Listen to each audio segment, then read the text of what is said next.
The Jake Asman Show will begin shortly. Thanks to all these great Patreon members who help support the show. Get your super chats ready. Jake will be here in just a moment. If you love the New York Jets, this is the place to be.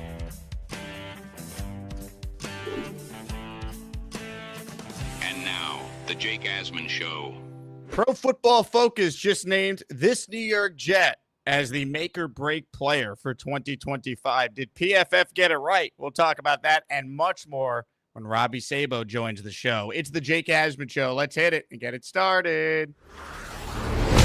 Man, our Jets are primed to win another offseason, baby. We bleed Jets green each and every day. Will the playoff drought finally end? Kings of the offseason, baby. This is what we do. At least we have Garrett Wilson. We have Breece Hall. Please subscribe and hit the like button below. Super chat, baby. Cut the line. We have Sauce Gardner. We have Quinn Williams. Prepare to be underdogs. Now it's time to talk all things New York Jets. It's the Jake Asman Show. Here we go here on a Tuesday, which means it is time to say hello to the founder of JetsXFactor.com, Robby Sabo. Robby, happy Tuesday. I hope you are surviving this heat. I'm rocking the bucket hat. It is that kind of day as this heat wave is absolutely brutal. Bucket hat, schmucket hat. There's a conspiracy against me, against the Asmaniac people, and I'd like to address it. People have gotten this incorrect impression of me that I'm late or tardy or I just don't care. And it hurts. I take it personally. And today I was ready. Granted, it wasn't exactly at 10 o'clock. It was 10:01. But some fantastic radio show host failed to send the link. There's a conspiracy. I don't know what to tell you. Look, hand up. I forgot to send the link. I was so used to you not being on time. It slipped my mind to actually send you the link for you to be on time. There it is. Just, shiv me in the back while you complete the paragraph. Well, I appreciate you hopping on, as always, and there's a bunch of different topics I want to get into with you, including your Jets Mount Rushmore. This caused quite the debate yesterday on the show. The New York Post published their 4 Jets Mount Rushmore. It's a tricky one, the Jets. It is. So we'll definitely get your thoughts on that. I wrote an article on this a couple years back, too, so I'll reference it so I'm consistent here. So you pull that up, and we'll talk about this PFF story. But I'd be remiss if I didn't start the show by shouting out one of our more dedicated listeners. Very rarely do you get a 10 spot of channel memberships gifted before the show even started, but that's why Bo knows, baby. Bo knows football. Bo knows baseball. Bo knows tennis. Bo knows basketball, too. Bo knows channel memberships. Bo, thank you very much. You are in our raffle. And look, it is the summer of giving around here. If you're a diehard Jet fan watching a Jet show in June, you truly are a one-of-one Jet fan. So at the end of the show, we're going to talk about the Jets Mount Rushmore. During the show, why don't we give away a Super Bowl III replica ring? It's the ring you guys see me flaunting on the show from time to time. Really cool collector's item. So gift a membership to be entered in our Jets Super Bowl III Joe Namath replica ring. And if you gift for the replica ring, you're in our weekly raffle that features this week a signed Aaron Glenn, signed Sauce Gardner, and a signed Justin Fields jersey. Okay. With all that being said, Mr. Sabo, let's start with the story that came out on Pro Football Focus. Connor Long, one of your writers on JetX, he covered it. PFF went through all 32 teams, and they picked a player that will make or break that team's season.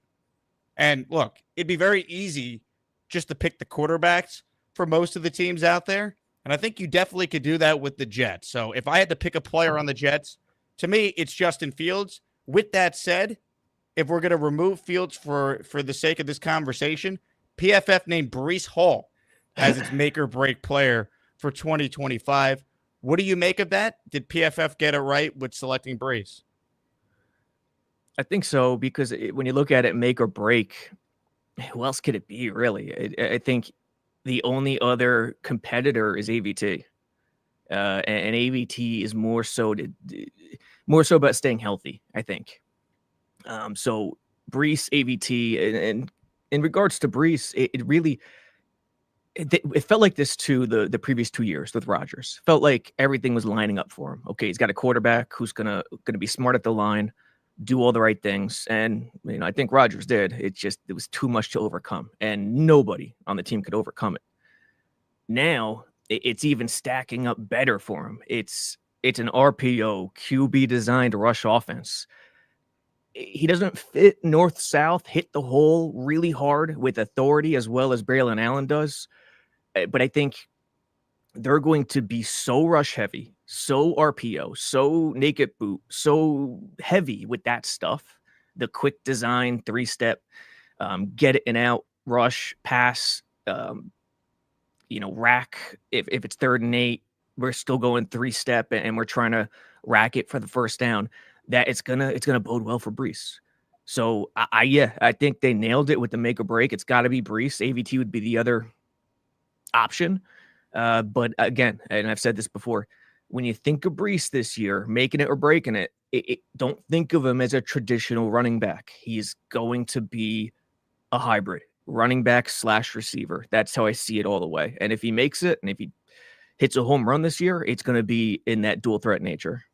Well, I think it's interesting with Breece because on one hand, here's a guy that likely wins the Offensive Rookie of the Year award if he doesn't get hurt. So instead, his teammate Garrett Wilson wins it. Then you fast forward to his 2023 season, and despite coming off the torn ACL, he was second in the NFL in yards from scrimmage. He almost had 1,000 rushing yards, right? A clerical error in the last game by the Jets in that game up in New England is the only reason why Breece didn't get to 1,000 yards on the year. And once again, that's coming off a torn ACL. And I think we were all so high on Breece last year. And whether it was because he played through some injuries, whether it was because of the scheme, which we'll get into some of the comments that Aaron Rodgers made to Rodgers-Schlereth last year that are resurfacing, just everything that really could go wrong with the Jets rushing attack and Breece, it feels like it did, Robbie. So I think the biggest thing is what version of Breece did we get? Because if he's what he was as a rookie before he got hurt, or for a lot of 2023, there's a path for Breece being the team MVP of the Jets. So removing the quarterback, Justin Fields, who's the great unknown in this offense, I think Breece is definitely a logical make or break player for this team. Yeah, with him, it's mental. He has to get over the hurdle of, not tiptoeing. And these things, it's tough to see it live in game. But the hesitancy really crushed him this past year.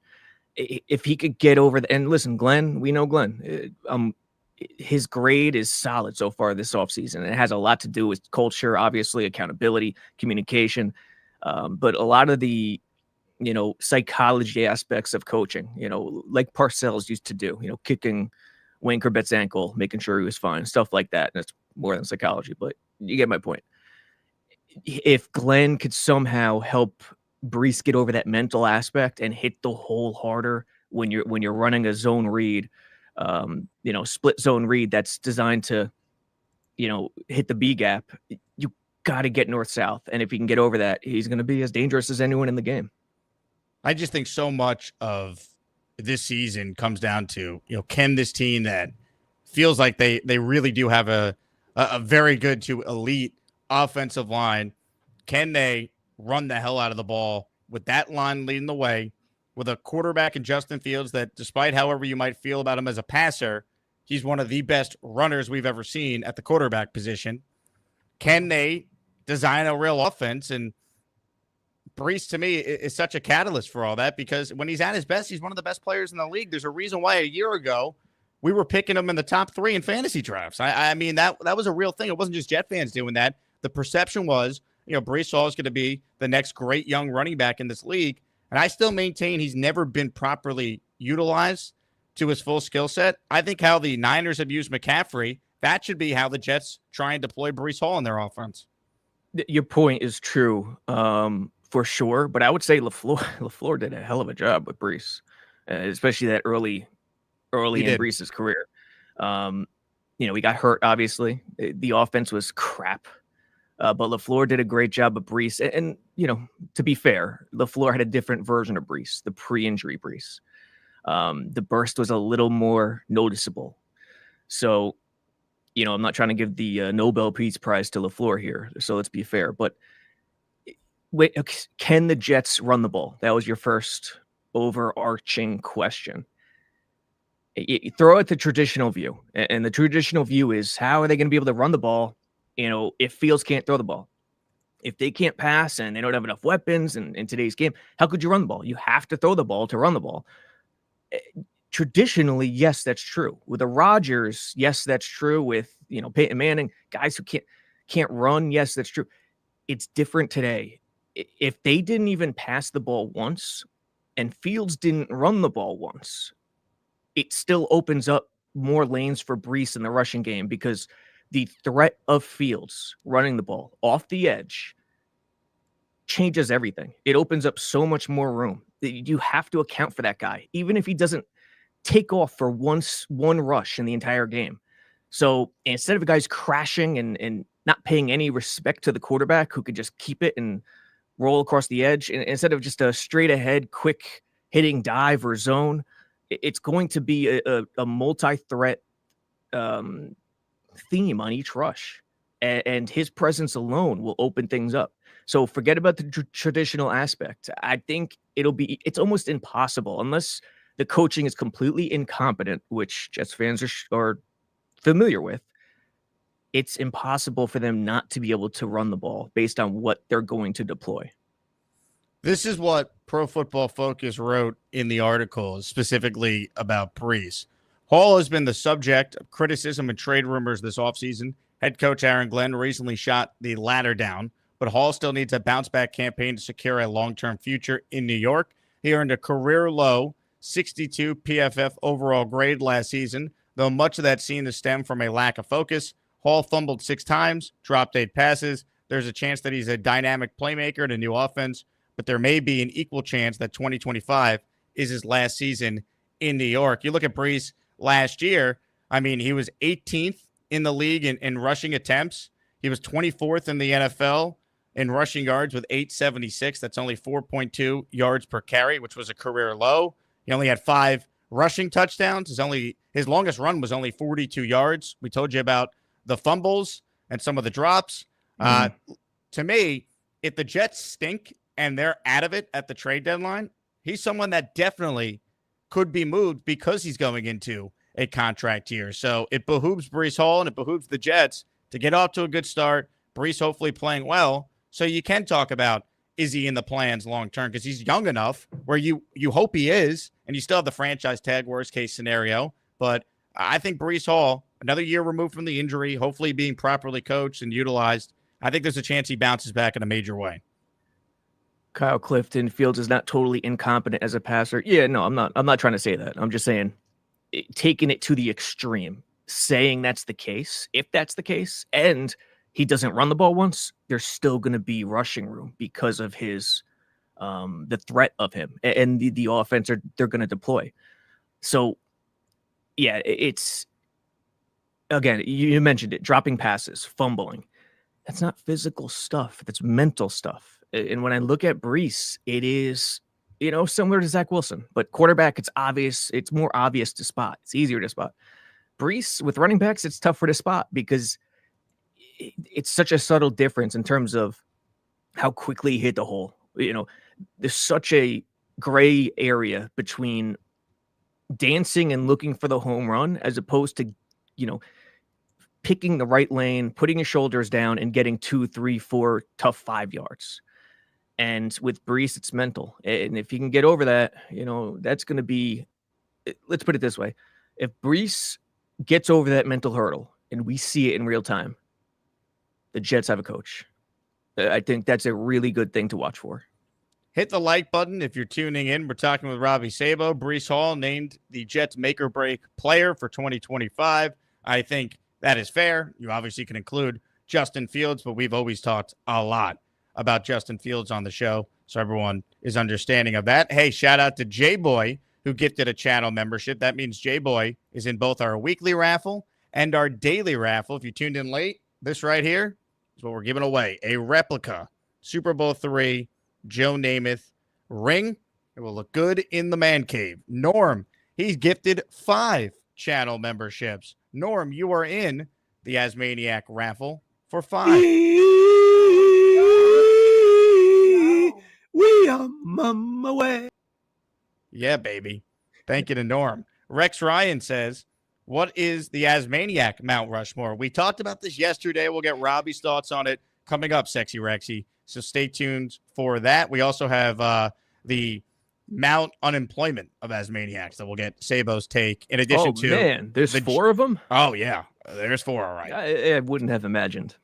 Bo checks in with an 8-month Asmaniac super chat. If I had to toss my hat in the make or break section for this year, be Braylon Allen. That's the guy I'm looking to explode this year. I think Allen could have a bigger role than maybe some realize, but we still don't know what he is. We've seen Breece at his best look like one of the best running backs in the sport, and last year he wasn't good. So I think that's why Breece is more of the make or break pick than Allen. Allen, I mean, he was a mid-round draft selection. The expectations for him are not nearly as high as Breece, who they traded up for in round 2 and had a really good rookie year before the injury, was dynamic in 2023, despite coming off that injury. So Bo's not wrong. Your thoughts on Braylon Allen and how he factors into this rushing attack? Yeah, I think Mr. Cephas is thinking about breakout player, basically, instead of make or break.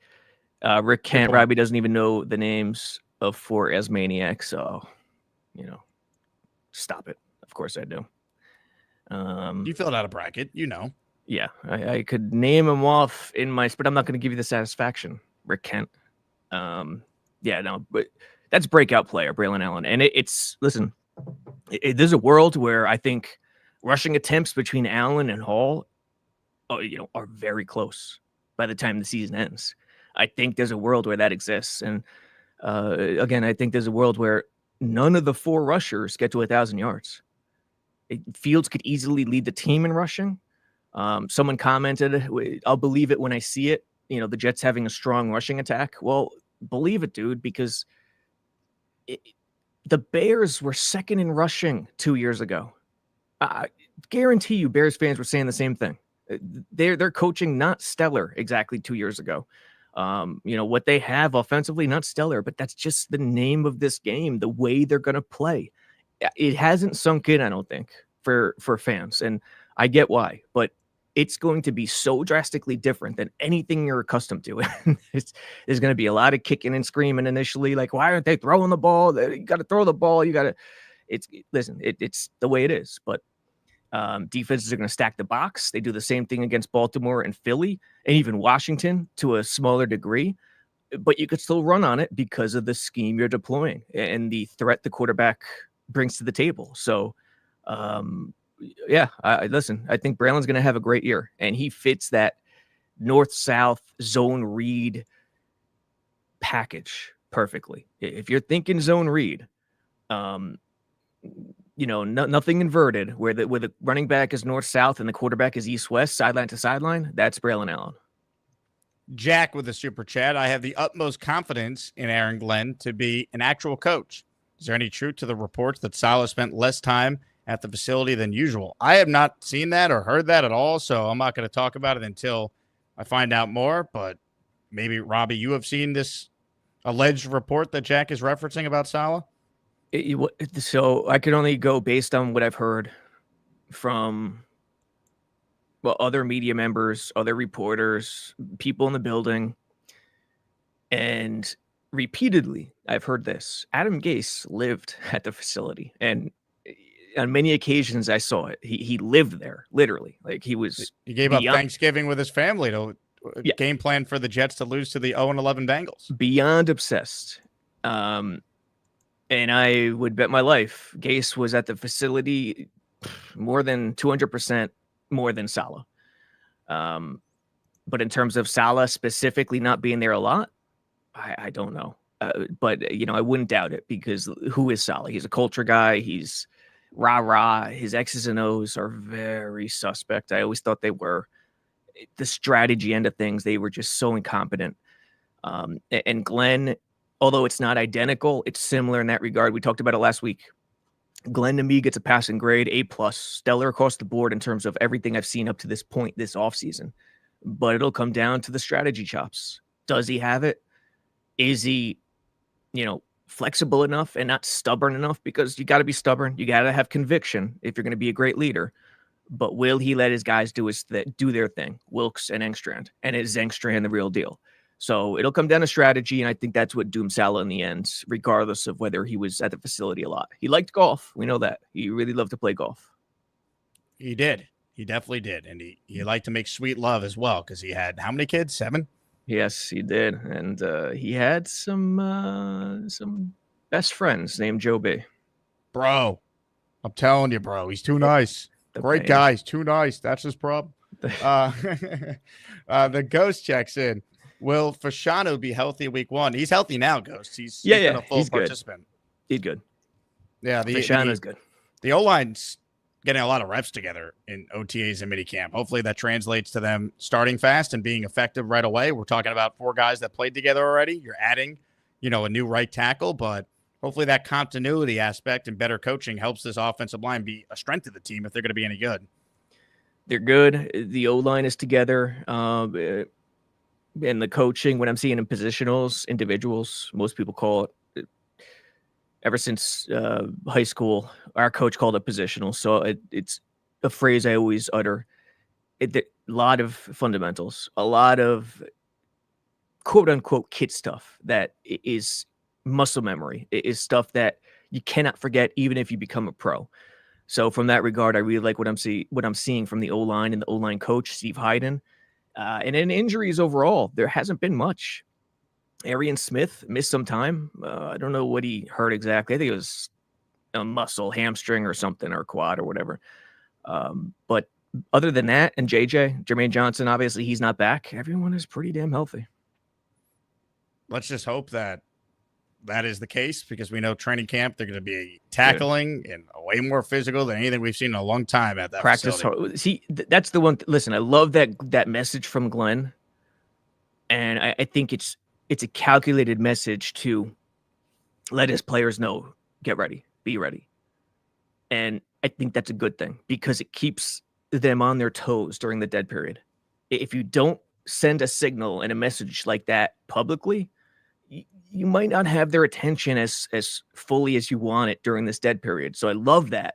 But I think once we get into it, I think it's going to be overblown, because what can you do? The CBA doesn't allow you to go, full tackling to the ground. It really doesn't. So I think it's going to be overblown. I love the message. I think it's calculated, and I think it's going to be a lot more physical than what we've seen in the past. That's for damn sure. We were talking about the Jets running game in regards to Breece Hall and Braylon Allen before. Schlereth said on his podcast that last year when he did a Jets game, it was the Jets-Jaguars game, and they had the production meeting with Aaron Rodgers, that Rodgers went on a 25-minute diatribe about just how piss poor the Jets' rushing attack was, the schemes, the blocking. I mean, you watched the all 22 of it. I know we talked about it on the show a lot.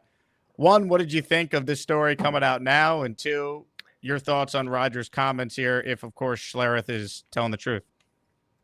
Yeah, initially, I thought it was recent comments from Rodgers. So my first reaction was, dude, Rodgers, what are you doing? Shut up and play. Stop the nonsense. But if this truly was during the season, okay, I understand. And this is not the first time Schlereth has talked about this. I mean, not Rodgers specifically, but how they had no concept. They conceptualized nothing from a rushing concept perspective. He's talked about it in the past. So I get it. Rodgers is tremendously smart quarterback in terms of pre-snap stuff. And you saw it on film. It was, think back to week 1, San Fran, week 2, Tennessee. In the first quarter of the season, they tried to jam an identity down the throat of the league like you wouldn't believe. Run it on first, run it on second, 3rd and 8, a 40-year-old quarterback, can you save the day? Repeatedly. And Rodgers was on board because he wants to do the right thing in terms of vision and what they're trying to establish. And it would help him in the end too, because you want a solid rushing attack. So what I saw in the first quarter of the season, he wasn't doing much at the line. He was sticking to the game plan. And, from that regard, that's the strategy end of things. It was just a complete failure, and they had no idea. What did they lean on? Were they a gap? Were they zone? It was a mixture of both. It was jumbled. Nothing was correct. Nothing looked right. And then once the offense started clicking is when Rodgers said, to hell with this. We're going to run the offense at the line. Even Tennessee, they got down early, and then they threw away the game plan after halftime, and they just started going 5 wide empty, throw the ball. And that's how they got back and got the win. So, yeah, it was a mess. He's 100% correct in his statements still.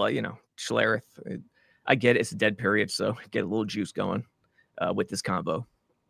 Bang Mateo with a super chat. Starting 2 damn near rookie offensive tackles is not a good recipe for 2025. Mistakes and growing pains. Again, I'm talking for 2025. 2026 and beyond is a different story. Bang. What's the alternative? There was no one they could have added in free agency that would be better off than the 2 tackles they have right now. So I don't really know what the purpose of this is. Like, these guys will get better as the year goes on. Olu played well last year before he unfortunately suffered that injury. I'm excited to see what he could do. I think Membo, maybe there's some growing pains. He's a rookie, but he was widely regarded as one of the best players in this past year's draft. He's a true right tackle that they're playing at right tackle, so there's not that adjustment for him learning a new position. Like, I really don't see what the purpose of spending $5 is on this, but thank you for the money. Yeah, I mean, Bang, as opposed to what? Veteran guys? How did Tyron Smith and Moses work last year? Or Dwayne Brown before that. I mean, what are we talking about? As opposed to what? You have to have some context to your statement. That's something you heard on, on a host show, and you're repeating it. You're throwing it up in real time. As opposed to what? Is it ideal? Is it the perfect high ceiling situation? No, but that's the phase they're in right now. They're trying to get there. It's a young man's game. Number one. Number two, you can get by a lot easier with youth at both tackles when you're running the ball more than any team in the league. So that's another thing. Did you consider that? They're not going to be pass protecting nearly as much as the average team. So, I think it's a pretty solid situation they're in.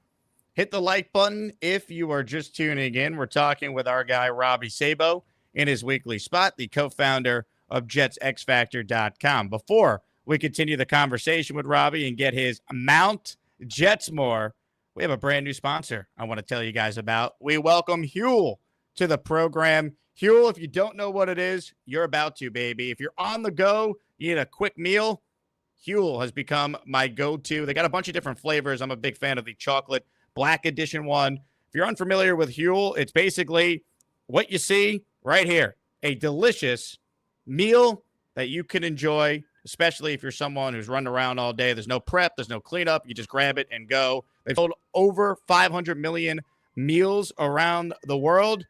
Now it's your turn to try. I got a promo code, so you could try it 15% off, plus get a free gift. If you go to Huel.com, you got to use my code Asman. So Huel.com, promo code Asman, Huel.com/Asman as well.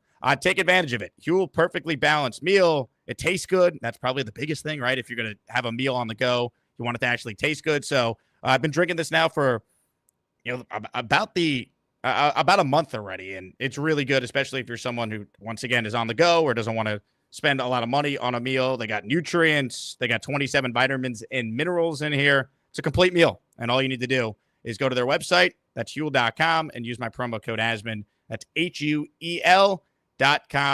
promo code Asman, 15% off. Shout out to Huel for being a new sponsor on our show.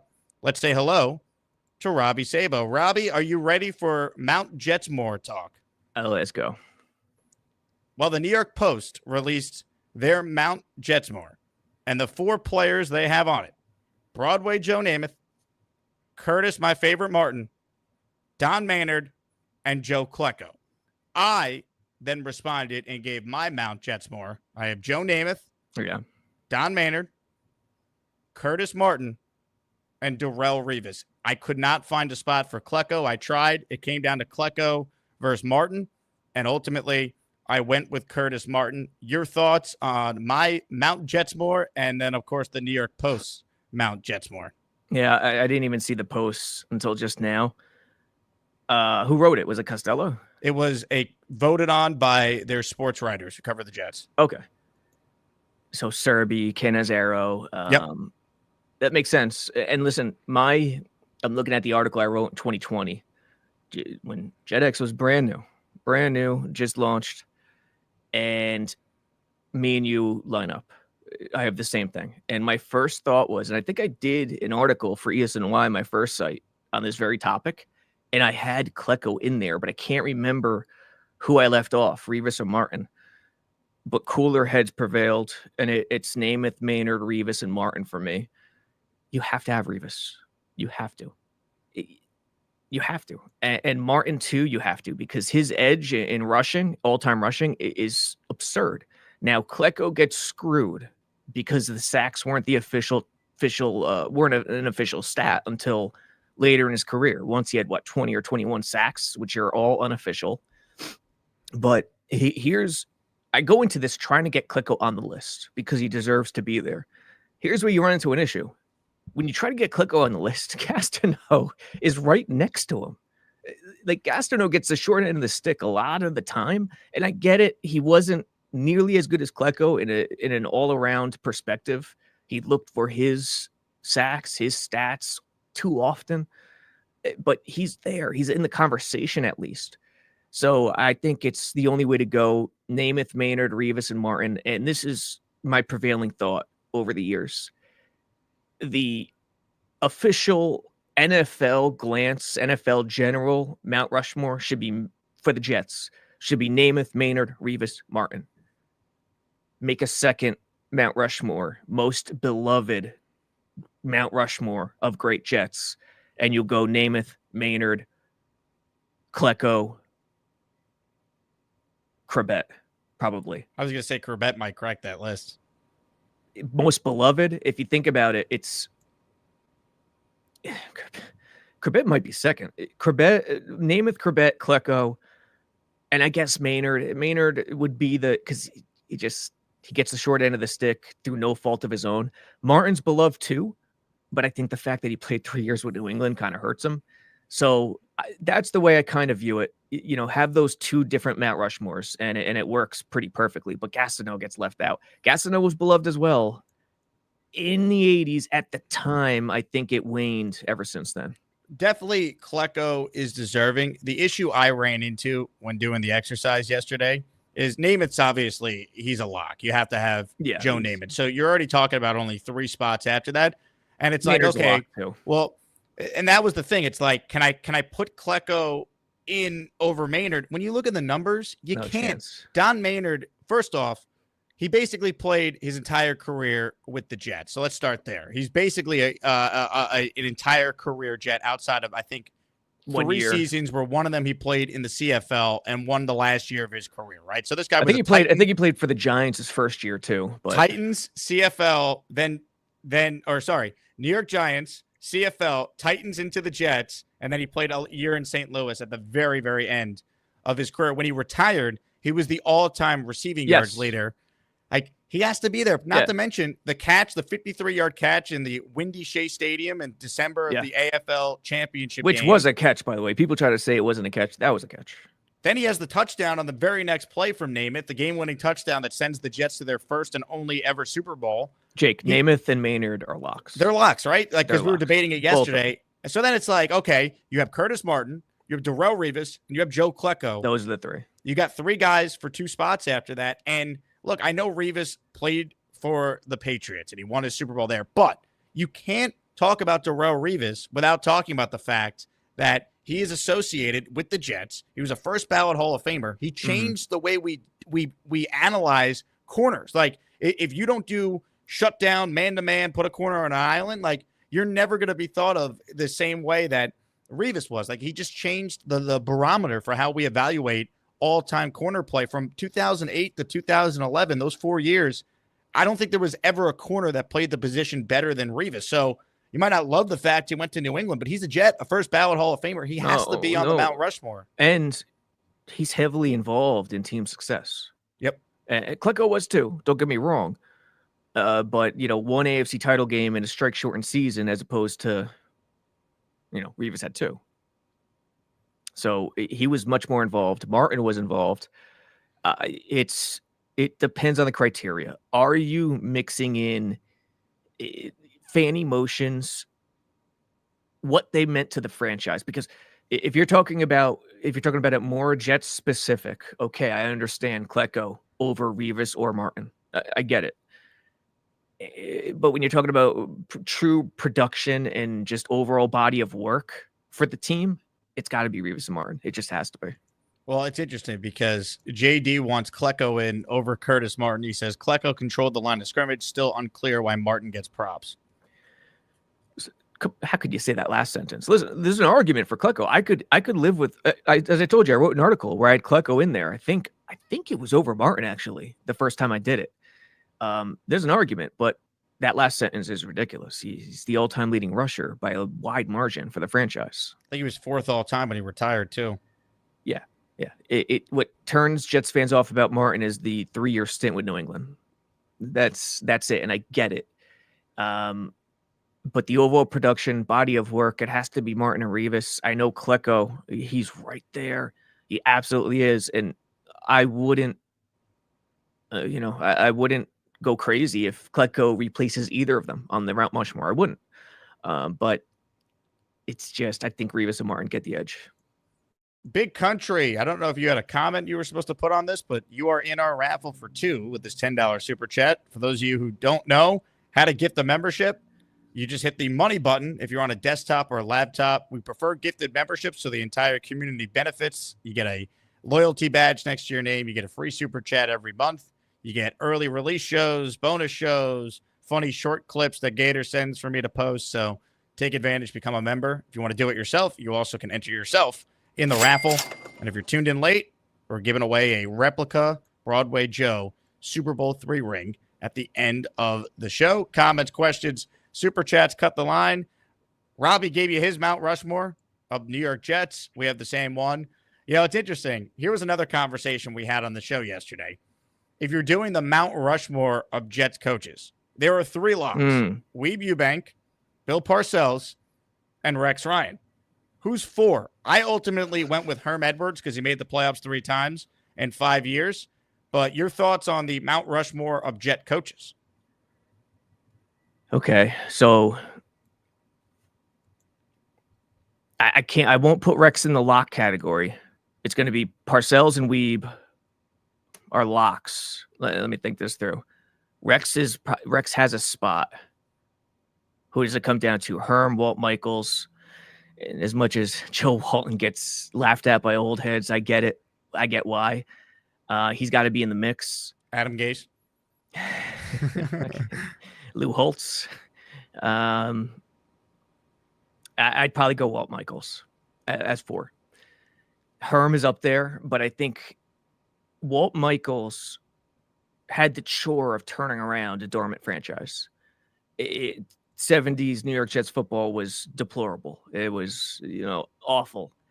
And Klecko was the first sign. They struggled with him there, but Walt Michaels took over, and then they started to turn it around, and they started to form an identity. And, he was done dirty by the Jets in the end, but Walt Michaels was a hell of a coach. So, and he was there. He was there with the Jets previously, too. So I got to give it to Walt over Herm. Herm, as much as I love Herm, that was Parcells' team. So for that reason, I go Walt Michaels. And then let me think. Let me try to squeeze Rex out, even though I don't think it's possible. He's got to be there. I don't think you can, man. He won 4 road playoff games in 2 years. Yeah, you can't. There's just nobody else to even compete. Walton, no way. Yeah, I mean, Walton didn't even make he had that 10-1 team in 86, but they floundered and lost in Cleveland, the mistake by the lake, which for Kyle Clifton and all the old fans, I'm sure they're still Joe Beningo, if he's listening, just had a heart palpitation. It's got to be Rex, Michaels, Weeb, and Parcells. It's interesting. If you do like the worst coaches of all time, the worst coach, Mount Rushmore, Gase, Kotite. Does Lou Holtz make it? Who's 4? Who's Short 3? Who's 4? short span, but he's got to be in the mix. I mean, you can't put Pete Carroll on there. He was only there for a year. No. Pete clears it. Only a year, 6-10, and they were 6-5 at one point, playing for first place in the AFC East. 6-5 Jets, 6-5 Dolphins, and the spike game happens. Mount Rushmore is what we're calling the negative. That's pretty good. Who came up with that? Adam. Shout out to Adam. It's too cool. That's pretty good. It's Kotite. Let's take out the 70s right now. 80s, no one qualifies. 60s, we're not going to go back to the Titans pre-Namath. Kotite, Gase, even though Gase went 9-7 his first year. Kotite, 7-9. Oh, yeah, 7-9. Kotite, Gase. Who else did you have on there? Kotite and Gase, I think, were locks. And then, is Salah on there? We can't go Bruce Coslet, can't go Walton. I mean, Jeff Obrick would be on there if he had more time. Yeah, he was an intern, so we're not no intern. Yeah, no intern. Let me see. Bowles was pretty terrible too. He's turned out to be an okay coach with the Bucks, but Bowles is the Bowles was bad, but winning 10 games kind of. He did win 10 games. Yep, kind of clears them. Who are we forgetting about here? Someone wrote Mangini. Mangini shouldn't be on that list. No, Mangini doesn't belong to that. He made the playoffs. Algro, no, he was 9. Mangini had 3 seasons. They were a winning team, for what it's worth, in 2 of the 3. No, and his time there, he built the great team. So you got to take that into account too. It's not just about the wins and losses. Like, he was a part of him and Mikey T were the team. That was the team. Charlie Winter, that's right. Charlie Winter went into Ken Shipp and then Lou Holtz. So Ken Shipp was interim. Mike Holovac, he was an interim too. Yeah, I guess Holtz would have to be the guy. Big or fella. Sammy Baugh. How about the great Sammy Baugh coaching the Titans? Sammy Baugh. I didn't even know he coached the Titans, to be honest with you. And Bulldog Turner. But he went 7-7 in his 2 years. And then Bulldog Turner, former player, 5-9. Super chat from the big fella. All players on our Mount Rushmore played for other teams at one point, so that can't be used as a criteria for decision. Only one retired as a Jet. That is Curtis Martin. He has to be up there. Yeah, to me, it's not about did you play for other teams, because football is not like baseball where you could spend, like Derek Jeter, 20 years with one team, or like Steph Curry's going to play likely his entire career with the Warriors, Kobe with the Lakers. It's different because guys at the end of their career want to keep playing because it's such a short career. And, football contracts are not guaranteed. It's a cap sport, so you don't really have like golden watch contracts like you do in other sports. Yeah. But so I just think the tiebreaker could be, did you play more years with the Jets? And that was in the Revis debate with Klecko. It's like Revis has 8 years with the Jets, Klecko at 11. But to me, Revis is one of the best ever at his position. They're both Hall of Famers, but there's levels to it. Revis is a different level of player than Klecko was, if that makes sense. Yes, at the height of their career, yes, but it might be closer than we think. And I'm not saying I hate doing it because it's like you're not trying to slight the great Joe Klecko. Yeah, it's just you can only come up with 4. Someone is going to be left off that is deserving. Yes, but inherently, if you think about it, the rules of Mount Rushmore, inherently, time served with the team is a big deal. That's not to say, Namath played 1 year with the Rams, so he's just good. No, of course not. But time served is inherently important in terms of this list, because if he played 1 year, Brandon Marshall belongs at Mount Rushmore. No one has had more of a perfect Jets career than his 2 years based on the records he broke. So inherently it matters, the time served with the Jets. And then when you're getting into the nitty gritty and talking about those last 3 for the 2, Klecko, Revis, and Martin, it's got to be. It's very close. It's a very unique Mount Rushmore conversation. Probably one of the more unique ones in sports, to be honest, when you have 5 deserving that, and there's only 4 spots. Robby Sabo is our guest. Hit the like button if you're tuning in. We did our Asmaniac raffle, our weekly raffle yesterday, and now we have 3 new prizes for the upcoming week. We're giving away signed Aaron Glenn jersey, signed Justin Fields jersey, and a signed Sauce Gardner jersey. So 3 signed jerseys. Those are the top prizes. Gift a membership if you want a chance to win any of those prizes. And stay tuned, because at the end of the show, I'm going to raffle away a daily prize, a replica Broadway Joe Super Bowl 3 ring. Gusbuster Umbrella Hotline is open, so let's take some calls. And first up today on the Gusbuster Umbrella Hotline is none other than the great Kyle Clifton.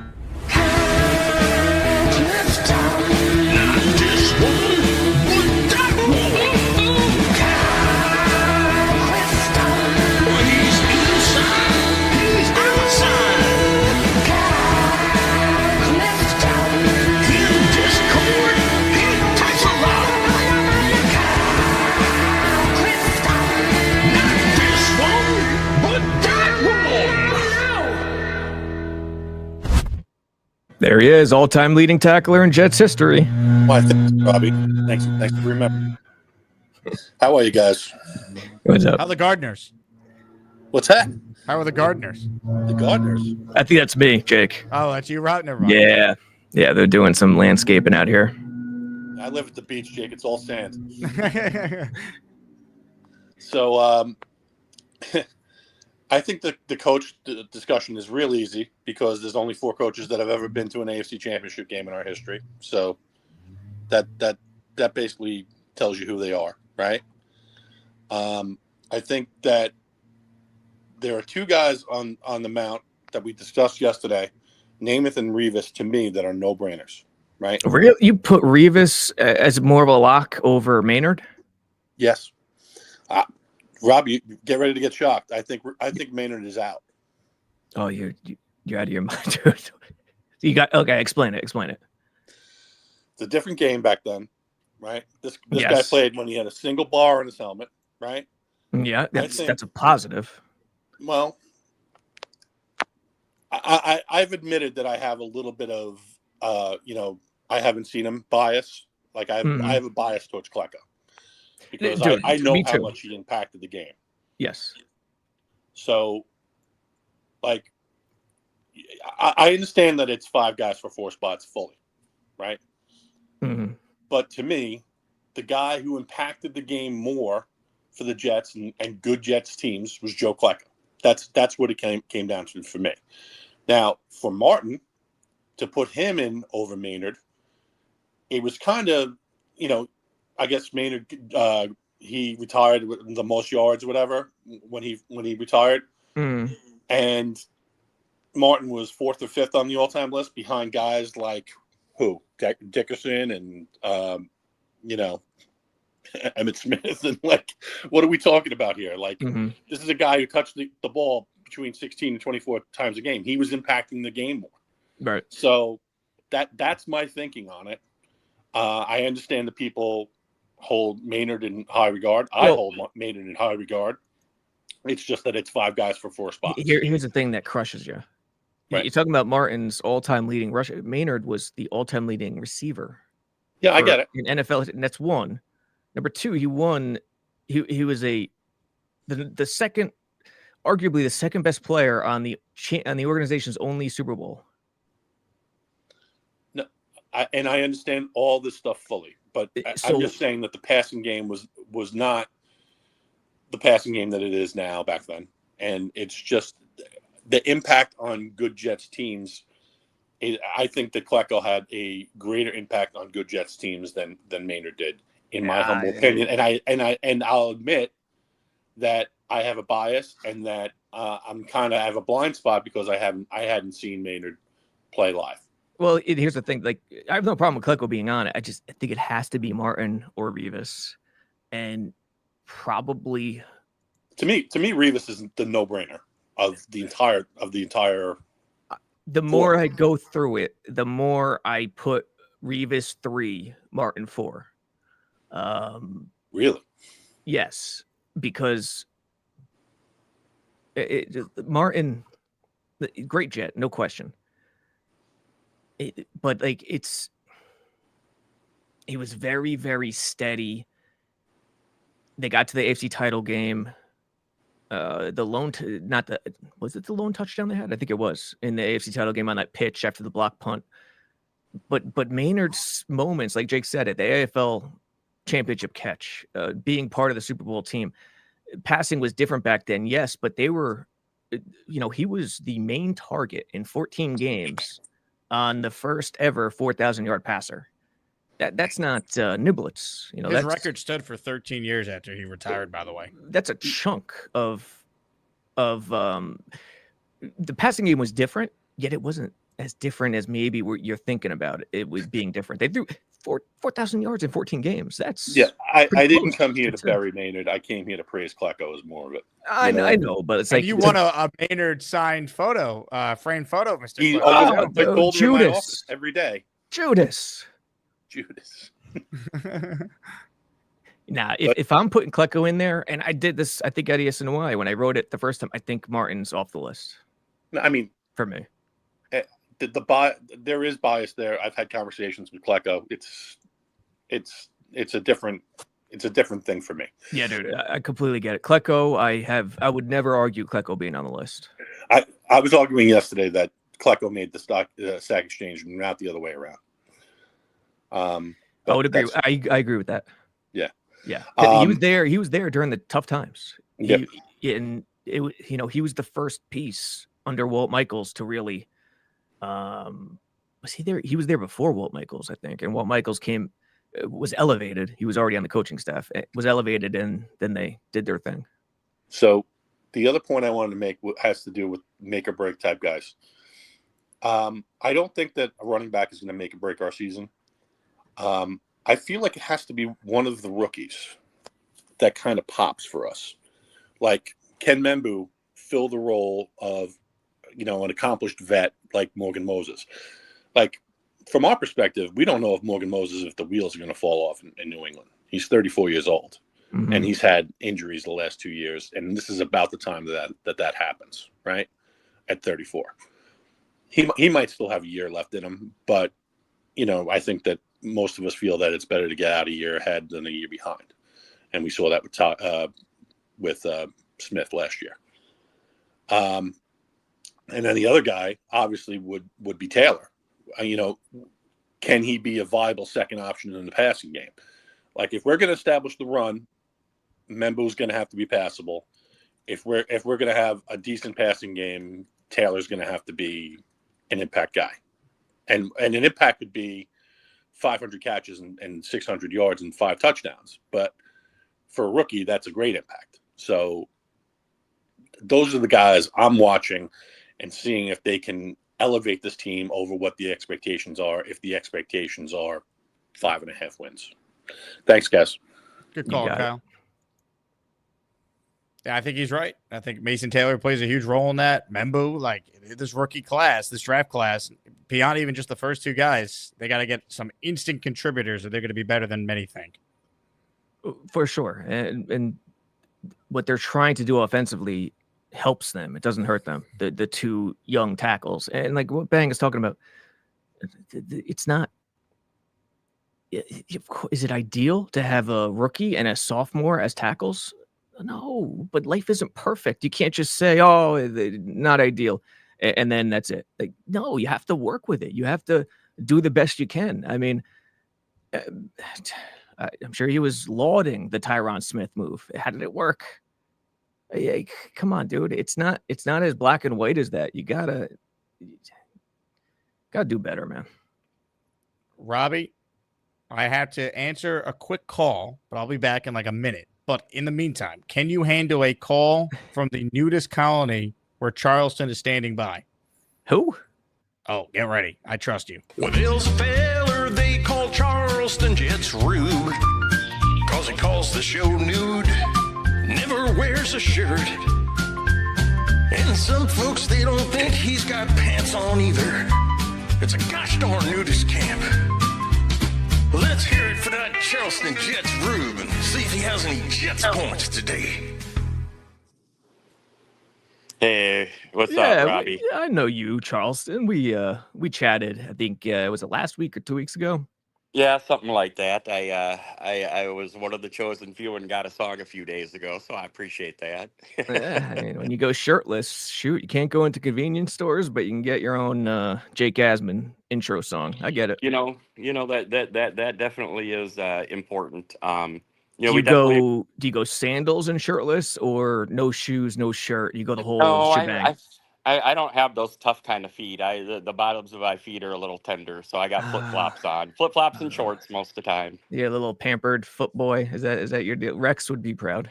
You know, he would be. Got to take care of the feet, keep them sexy for Rexy. You know. You got that. What's up? Well, you know, I just wanted to thank you for coming on and bringing the Sabo secret sauce once a week. So we appreciate that. It's zesty. It's tangy stuff. I gotta tell you. I see that. But no, I kind of wanted to change it a little bit. Obviously, we all know Justin Fields is the most important key for this year, and Breece Hall is a close second behind that. But it ties into the two of them. I'm going to go unit. I think our offensive line is the most important thing for this next year coming up, because if they can gel and I mean, obviously last year they were great at pass blocking. I think they were one of the top 5. But we reversed that. They were bottom 5 for run blocking. Yeah. So if they can get a good scheme in here with Angstray and actually get that run blocking going, I mean, all that just plays into the Breece and the you know, Justin Fields and all that. And, you know, a lot of people are talking about Braylon Allen being key. I just remember the last few games of last year, whatever it was, 4 or 5 games when they started giving Isaiah Davis the ball more. Man, I thought that kid looked real dynamic. I just have a feeling he's going to be a bigger part of this than what a lot of people are thinking. Yeah, he's gonna get a lot of work. A lot could vary. He's going. Let's put it this way: he's firmly in the mix. Like, when you think about the ball carriers, think about 4. It's Breece, Braylon, Isaiah, excuse me, and Fields. Yep. They're all going to get play. They're all going to have packages. I think Isaiah is going to play. It's not going to be one of those situations where he plays a game, you don't see him for 5 games. Let's put it that way. I think he's going to get a series at least each game. Kind of like that. And it won't be so rigid where he's in the series every play and doesn't come off. I don't think that's the case. But I think there's going to be a series, maybe second quarter, third quarter, where they look to get him going with certain things that fit his style, you know? Yeah, you know, we're all talking about, and we all fully believe that Breece Hall is going to get a lot of catches this year. But one thing that I think with Isaiah Davis is I wouldn't be surprised at all if he gets as many targets as he gets rushing attempts. What are your thoughts on that? He could catch the ball. And like you said, the O-line, make or break. Definitely the O-line. But when I think of Isaiah, see, Breece, he's going to be dual threat, rushing and receiving. But Breece is going to be in a lot of receiver-type positions where they line him up at receiver. You think about Fields in the passing game. What do you want to do? You want to get him the best looks pre-snap. And how do you do that sometimes? You go 5 wide with 11 personnel. So you have 3 receivers, a running back, and a tight end. You line up Breece wide right, wide left, so Fields could know, hey, is a linebacker on him? Is a safety on him? Or is it a corner? If it's a corner, okay, it's going to be zone. If it's a linebacker or a safety, if it's a linebacker, all right, it might be 2-man or robber man. If it's a safety, it might be 1-man. It might cover 1. So that'll give him a great idea. And you don't have to keep him out there. You line him up that way, give the quarterback an idea, and have him motion into the running back, into the backfield, like we see each Sunday with a lot of teams. That's going to be a thing, and Breece could hold down that spot. Isaiah, on the other hand, his receiving, I think is going to be a lot of screens. I think he is going to be the screen dude out of the backfield. Breece too, no question. But Braylon's specialty is north-south, hit the hole hard. Isaiah, more of a scat guy. He's got some strength, but more of a scat guy who can catch the ball and be patient in screens. And to your point about the O-line being make or break, I agree with you, but I'll go further. It's the O-line coaching. It's the coaching staff and their vision and what they could pull off in that regard. It's going to be all about the scheme. Yep. I think another thing that we're going to see a lot is Breece Hall lined up at wide receiver, Anthony Becht as the fullback, and then either Braylon Allen or Isaiah Davis in the backfield. I think that might be a lineup that we might see more than we're thinking too. Because you're bringing back wily old Anthony Becht, huh? Well, I mean, you got to not Becht. what's his Ruckert? name? No, Mason the Taylor? fullback. Yeah, The Beck, fullback. Andrew Beck. Andrew Beck. Yeah. Did I say Anthony? I meant Yeah, Andrew. yeah, Sorry it was about good. that. It was good. Slip of the It was good. tongue there. Yeah. But but before you let me go, Jake, I'm not sure if I can make it down, but I was going to ask you, since I've already done a belly flop, if I can make it down to the pool before the show's over, would you prefer me to maybe do a cannonball and then maybe rate how many tickets I get based on how big the splash is? I love it. Well, Charleston, you are in the raffle for one. A solid cannonball. I mean, who knows how many entries you could end up with? I mean, that's big time. Yeah, and Mr. Shirt Guy, good point about Beck. I think he's going to be firmly entrenched. Yeah, and I wouldn't be surprised at all with the lack of a true wide receiver too. That Breece Hall, I think he's going to be lined up as a receiver a lot more than we're thinking. And why not throw the fullback in there and have Isaiah Davis or Braylon Allen in there and really get these defenses confused on what the hell we're going to be doing. Lots of motions can come from that. Lots of good stuff. I mean, we've had such a generic plain offense, man. I love mixing up these different personnel things and just throwing all sorts of different crazy things at some of these defenses. And I believe we've got the right offensive coordinator to do that. It's not going to be so crazy in terms of personnel. I think Breece is going to be the guy who is going to be their chess piece. It's going to be crazy in terms of not formation, but in terms of execution. And there's always going to be more than one option. It is going to be dual option, college, RPO, zone read option, that sort of thing. And I think Jets fans are going to, and yeah, I think Breece and Mason Taylor are going to be 2 and 3. They very well might likely be 2 and 3 in targets. Yep, and also let's get Ruckert 25 or 30 catches this year. But thanks, guys. I appreciate it, and hopefully we'll get the cannonball in. Mr. Rube, good stuff there. Robbie, I appreciate you holding it down with a man calling from the Nudist colony. Yes, sir. Yeah, expect the check in the mail by next Tuesday. All right, a couple rapid fire on the way out here. Big fella wants to know, should Matt Snell have won Super Bowl III MVP? You certainly could argue it if you just look at the stats. Those that watched the game and understood the impact of Namath calling all the plays at that time, which was unheard of from the line of scrimmage, and how they controlled the clock and everything. That's why Namath got it. But stat-wise, I mean, Snell had the touchdowns. I think the most important aspect of that game was the defense. That the defense just was unbelievable. Buddy Ryan was a huge part of it. Philbin was great. So the D-line, I think the D-line really, if you had to do an MVP, it would be the D-line as a unit. Can't do that, obviously. So, but Snell, I would never argue if someone said Snell. Namath, at the time, it was such a massive, holy crap, what just happened? People couldn't believe it. So who the MVP was the last thing on anyone's mind. Yep. And hey, it just, quarterback gets the love. You know that. That's how it goes, especially during that time when AFL was looking for a face, and that was Broadway Joe. All right. This is the Mount Unemployment.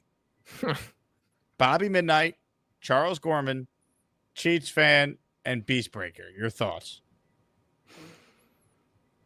I thought Beast was working every time he called in. He has lots of different jobs, but we couldn't tell you what any of them actually are. He doesn't ever clarify. Senior cutting promo dude is the only job I could think of.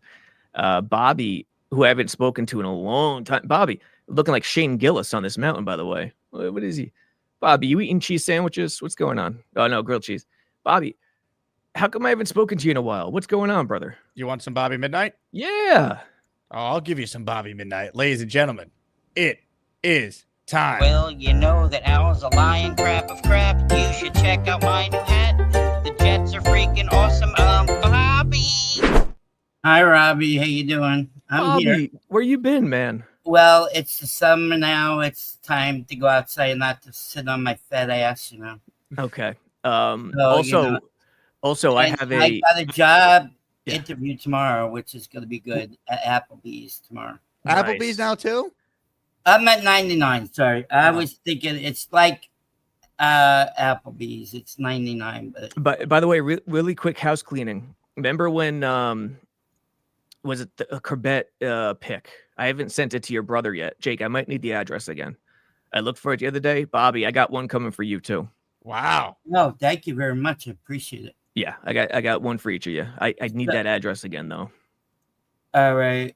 Jake, can you give him Michael's address? Yes, I will share that info with you. Yeah, so tomorrow's a big day for me. I got an interview at 2:00 tomorrow at 99. So I feel positive, right, Jake? Yesterday you felt positive. Yeah, I mean, we got to go in there with enthusiasm and a belief that this job is yours. Mm-hmm. I think it is because I know a lot of managers down there, but that's not the reason why I'm going to get it. I'm going to get it on my own merit. So. Yeah, what you got to do is you got to flip it on them. It's got to be where you're interviewing him or her at the end. And his eye looks better too. They gave me an interview yesterday. Yeah, that was from my eyelashes growing inside my eyelid, but my eye's a lot better now. Your eyelashes growing inside your eyelid. Yep, they scratched the cornea, so it's like a raccoon in there. You're like scratches. You're in a life and death fight with your eyelashes 24/7. What's going every on? 6 months I gotta do it. I don't know why they do it. Don't ask me. My doc, I don't know. They don't know the reason. And Jake, I have one other thing I want to do. You said it's Indy Jet's birthday today. Yes. Are you going to sing happy birthday to Indy Jet? Jet? Did you get my message when I typed it? Oh, I saw it. And guess what? I was waiting for Indy Jet to call in so we could do it live, baby. Indy Jet's happy birthday. Bobby Midnight's here to sing to you. Much appreciated. Good morning, fellas. Good morning, Bobby. Good morning, Bobby. I sing to everybody, you know.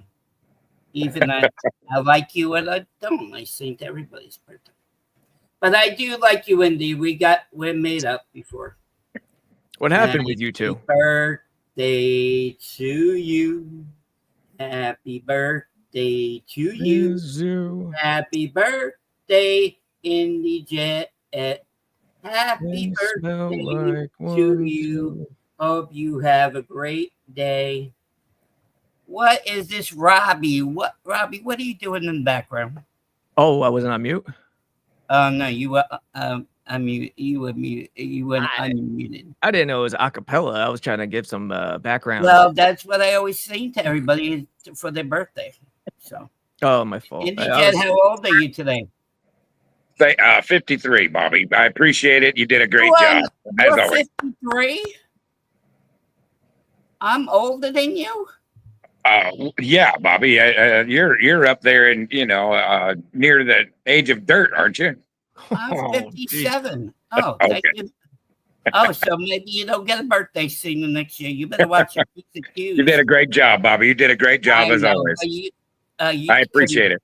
To me, you look older than me. I thought. Yeah, I feel old too. I knew you were like 67 or something. Oh, I appreciate that. Yeah, wow. That's wow. Yeah, he doesn't look younger than me. I tell you that much. Look at that product placement. Look at that. I got gray hair though. See, gray hair. Oh yeah, hair. Indy Jets. I appreciate it, there, Bobby. No problem. I love you. New Q had a great suggestion. He wants me to organize a Coach Cho conversation with you again, Indy, for your birthday. We know how much you enjoyed that on the show yesterday. Oh my gosh, that made my day. Actually, I just couldn't get any better. Yeah, I thought he was going to fall asleep in the middle of the show. I don't know. Have a great day, guys. I'll see you later. All right, Bobby. Thanks, Bobby. Later, Bobby. Robby, the Jets are undefeated when Breece rushes for more than 20 attempts. You know that? No, I did not know that. All three times. It's one of those things, like that's one of those classic football stats. If they rush for this much or they run the ball this much, it's a result of winning. When you're winning, you're going to run the ball more, when you're leading the game. Last year they just refused to give him the ball. How many times? What is it? 5-0? What'd you say? 3. Yeah, 3-0. Yeah, in 3 years. That's how many times he's rushed the ball 20 plus times. Yeah, And so I think Aaron Glenn's football style this year is more we're not, they were talking about, oh, we're going to line these people up and move. No, he's not moving anybody around. He's going to put his people out there and say, we are going to execute better than you are. I think that's Aaron Glenn's, that's his mentality. He's always been that way. He's got to be careful, because that was Salah's mentality too. Execute. If we do what we want to do, no one can beat us. That's not today's NFL. You have to play chess. I could see him playing the chess game, but as far as all these trick plays and putting I don't see Glenn being that kind of guy to go. You don't need to do. Yeah, you don't agreed. Yes. You don't need to go that crazy. I'm talking about certain things like, all right, your opponent is Flores, Brian Flores, in Minnesota. He blitzes. He loves to blitz, and he loves to blitz on early downs because his whole game plan is to stuff the run on early downs and set up third and longs. So what do you do if you're Engstrand and Glenn going into that game? Do you stick to the game plan, and are you stubborn? Do you run the ball on first down and okay, 2nd and 10, 2nd and 11, get lost? Or do you come out on the first couple of series and go play action and try to get a chunk on first down? That's the stuff I'm talking about. The nuance in between the lines. No one does it better than the Vikings with O'Connell. So we'll see. How stubborn will he be to that degree? But I agree with you. It starts with execution. It starts with the vision. You have to have the foundation stuff. And once they get that, then it could go into what I was just talking about with the chess pieces. Yeah, and I think the players are buying into AG a lot more than they had bought into, Coach Saleh, there at the end. I think they just kind of gave up. I don't know. It's like they bought into. Yes, I agree with you. They bought into Saleh, hook, line, and sinker, but it's not what's it worth buying into something that doesn't push you? Well, we'll review the film. That's that's what they did. We didn't fix anything. We just reviewed the film. You want guys to buy in, yes, but you want guys to always be on edge and be challenged. And I don't think that was there with the previous regime, if that makes sense. Yeah. No, absolutely. And one last point there, Jake. Klecko has to be on that mound. Who do you take out? If I'm going to take out, it's really a toss-up between Rivas and Martin. Yeah, you can take one or the other, but Klecko has to be on there because he's the representative of the sack exchange. And if you're talking a New York Jets Mount Rushmore, the sack exchange is known across the NFL. Everybody knows, and it's not the New York Giants sack exchange; it's the Jets. Okay, so we have to have, as the Jets, we have to have representative up there. All right, you got to give it to me. Martin or Rivas? Who's it going to be? I would probably say Rivas is going to be on there. Martin, it's between those two. I agree with the first two. It's got to be Maynard and Namath. Yeah, those are without question. To me, Klecko's without question. To Kyle Clifton's credit, he said he was biased. So major kudos to Clifton. But but I would never listen. If someone puts Klecko in over Martin, I wouldn't quibble with that, honestly. Yeah, I just think that Klecko is that, even in the Hall of Fame, he's our New York Sack Exchange representative there. Gastineau will never get there. Marty Lyons will never get there. Salam will never get there. So he's that New York Sack Exchange representative for that whole era. Here's the other thing, Jake. Does Darrelle Revis's contract stuff demerit him in any way? Not to me. And leaving. Not to me. He didn't want to leave. They made a terrible trade with the Bucks and drafted D. Milner. So he was difficult.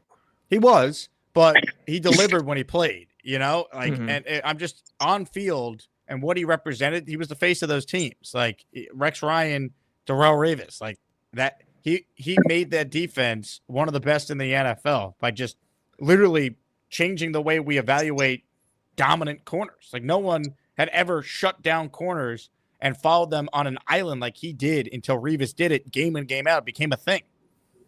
Yeah. Listen, I agree with you, obviously, because I have Revis number 3 on the list. Yeah. But I would say